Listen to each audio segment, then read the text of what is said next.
Well, in just a few hours, two IMPD officers will be back in the courtroom where they're on trial for the death of Herman Whitfield III. Yeah, his family called 911 for help more than 2 years ago while he was having a mental health episode. Officers restrained him and shocked him with a taser. He died in police custody. Matthew Foltz is in studio with us this morning to walk us through opening statements and what that could mean for later in this trial. Yeah, so the jury heard opening statements yesterday from both the prosecutor and attorney for the two officers. An IMPD sergeant also testified saying that they responded to the Whitfield home during the call for assistance. Now, 13 News had cameras rolling as Officers Sanchez and Ahmad entered the courtroom.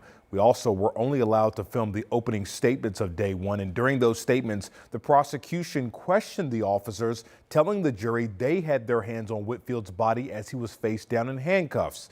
Meanwhile, the defense says their actions were reasonable and that the officers did not apply downward force while Whitfield was on the ground. By forcing him to remain in the prone position, by preventing him from getting into the recovery position, sitting on his side or sitting upright, so that he could breathe, they committed a battery. And that battery resulted in the death of Herman Whitfield III. None of them heard him say he couldn't breathe. Nonsensical things that they couldn't make out. They heard him make noises that were completely unintelligible, but they did not hear him say he could not breathe.